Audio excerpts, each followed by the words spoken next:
नमस्कार, वणक्कम, सत श्री अकाल। कैसे हैं प्रभु। उस चैनल पे कबड्डी की, हॉकी की, ओलंपिक खेलों की बातें करूंगा। ये नया चैनल है जहां पे सिर्फ और सिर्फ क्रिकेट की बातें होंगी। उम्मीद करता हूं कि जितना प्यार आपने उस YouTube चैनल को दिया है, थोड़ा सा तो प्यार इस चैनल को भी मिलेगा, क्योंकि क्रिकेट सारा साल चलता है। आप लोगों से जुड़े रहने का, आप लोगों से बात करने का, संवाद करने का इस चैनल के बहाने अच्छा मौका है। इसका मतलब ये कतई नहीं कि वहां बातें नहीं करूंगा, वहां भी बातें होंगी, लगातार होंगी। कबड्डी का तो सीजन भी आने वाला है, पर क्रिकेट का सीजन चलता है सारा साल। और ये जो नया सीजन शुरू हो रहा है क्रिकेट का, इंटरनेशनल क्रिकेट का, वो शुरू होने से पहले ही खलबली मच गई है भारत में। पहले रोहित शर्मा, फिर विराट कोहली, दोनों ने टेस्ट क्रिकेट को अलविदा कह दिया। दोनों ने एक साथ T20 इंटरनेशनल क्रिकेट को अलविदा कहा था। दो वीरे, दोनों हीरे, दो भाई, दोनों तबाही, दोनों अब सिर्फ इंटरनेशनल 50 ओवर्स में और टाटा IPL में नजर आएंगे। तो जो इंग्लैंड का टूर आने वाला है, उसके बारे में थोड़ी बात कर लेते हैं इस वीडियो में। अब विराट कोहली का अग्रेशन, कोई भी फॉर्मेट हो, उस अग्रेशन का कोई सानी नहीं है। For the next 60 overs they should feel hell out there. कौन भूल सकता है वो आइकॉनिक डायलॉग। वो बैटिंग में रन बनाते हैं, वो फील्डिंग में ऐसा जोश भरते हैं, अपनी फील्डिंग से भी, अपनी कैचिंग से भी, अपनी थ्रोइंग से भी, अपने एनर्जी से भी, अपने शब्दों से भी पूरी टीम को जोश में रखते हैं। अब उस जोश की कमी महसूस होगी। उम्मीद करते हैं कि कोई और खिलाड़ी वो विरासत कंधे पे आगे लेके चले। जैसे सौरव गांगुली ने वो अग्रेशन का जमाना शुरू किया था, महेंद्र सिंह धोनी उसमें ब्रेन और ठंडक लेके आए, विराट कोहली उसमें आग लेके आए। देखते हैं कि आने वाली जनरेशन क्या कुछ नया फ्लेवर लेके आएगी। टॉकिंग अबाउट ये जनरेशन, रोहित शर्मा, ठीक है, टेस्ट में उतने रन नहीं बने हैं। जब ओपनर बने तो रन थोड़े से ज्यादा बनने लगे, लेकिन जिस तरह से एज एन ओपनर वो बॉलर्स की पिटाई कर देते थे, तो नंबर 3, 4, 5 पे आने वाले बल्लेबाजों का काम वो पहले से ही आसान कर दिया करते थे। वो जैसे 90s में नवजोत सिंह सिद्धू, वो जो मुरलीधरन और शेन वॉर्न की पिटाई शुरू में कर दिया करते थे, तो सचिन का, सौरव का, द्रविड़ का काम आसान कर दिया करते थे। वो काम रोहित ने किया है। तो इन दोनों हीरो को भारतीय टीम जाहिर तौर पे मिस करेगी। पर अब समय है आगे देखने का। आगे होने क्या वाला है, कौन से खिलाड़ी हैं जो दावेदार हैं टीम में आने के। हो सकता है कि जब तक आप वीडियो देखें तब तक टीम भी आ चुकी हो। पहला सवाल आता है कप्तानी का। अब उसमें एक नेचुरल चॉइस बनते हैं जसप्रीत बुमराह, जो ऑस्ट्रेलिया में कप्तानी भी कर चुके हैं, बड़े सुलझे हुए खिलाड़ी हैं, और बॉलर्स को कम मौका मिलता है कैप्टन बनने का। पर उनके खिलाफ बात जा रही है कि फिटनेस वाली, वर्कलोड मैनेजमेंट वाली। तो क्या उनको आप परमानेंट टेस्ट कैप्टन बना सकते हैं? यह पहला सवाल है। अपने विचार नीचे बताइए। फिर दावेदार बनते हैं शुभमन गिल, जिन्होंने नंबर 3 की जगह लेके रखी हुई है। हालांकि उनकी आती और जाती फॉर्म भी इसके अगेंस्ट जा रही है।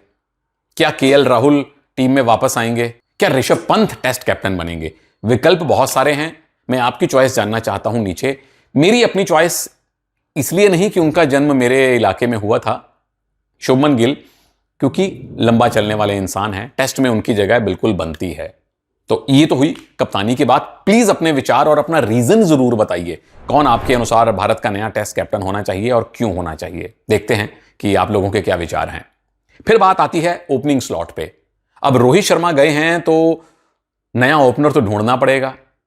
पर जब घर में पड़ा है सोना, नंबर 3 शुभमन गिल ने हालांकि खुद ही वो वेस्ट इंडीज दौरे पे ये ऑप्ट किया था कि चलिए रोहित और यशस्वी करें ओपनिंग, में आ जाऊंगा नंबर 3 पे। पर वो है नेचुरल ओपनर। तो क्या शुभमन गिल को फिर आप प्रमोट करके उनकी ओरिजिनल ओपनिंग की जगह पे भेजेंगे? Imagine Shubman Gill, Jaiswal opening together in test matches. वाह वाह वाह वाह। एक और दावा आता है दक्षिण से, साई सुदर्शन।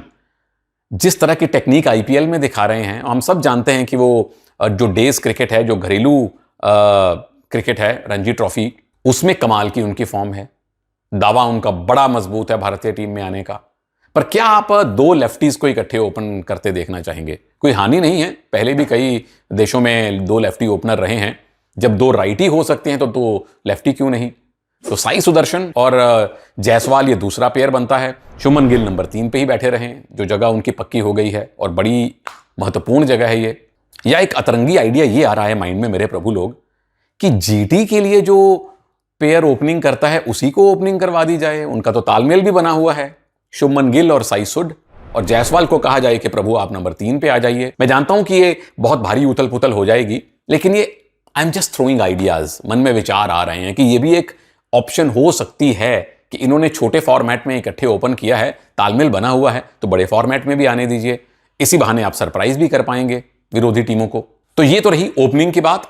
अपने विचार नीचे जरूर बताइए कि क्या आप किस पेयर को ओपनिंग करते देखना चाहते हैं, क्योंकि जो भी होगा कुछ नया होगा। या 2 लेफ्टीज ओपन करेंगे, या शुभमन गिल को ओपन भेज के आप नंबर 3 पे नया खिलाड़ी लेकर आएंगे, या शुभमन और साई सुदर्शन को टेस्ट में पहली बार ओपनिंग करवा के आप जायसवाल की ओपनिंग की जगह छोड़ के नंबर 3 पे लेके आएंगे। कुछ तो नया होगा।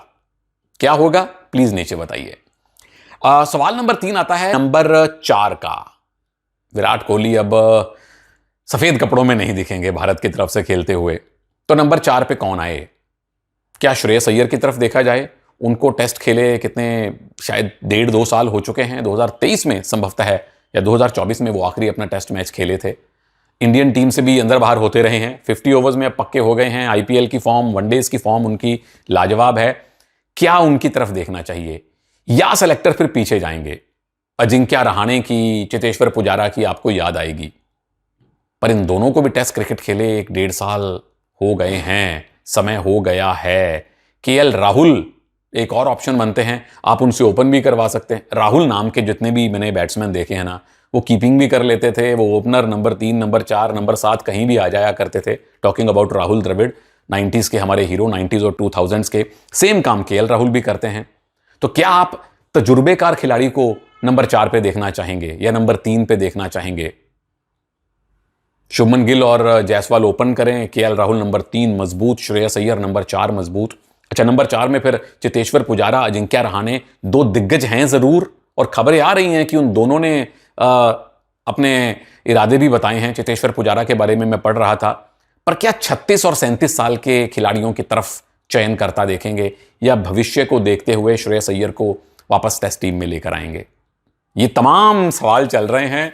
अभी मोहम्मद शमी ने भी एक स्टोरी डाली थी और कहा था कि किसी प्रभु ने कहा था कि ये भी रिटायरमेंट लेंगे। भाई मत रिटायर मुझे करवाओ, और होना भी नहीं चाहिए। अभी एक्सपीरियंस की ज़रूरत है भारत को, बैटिंग नहीं तो बॉलिंग में सही।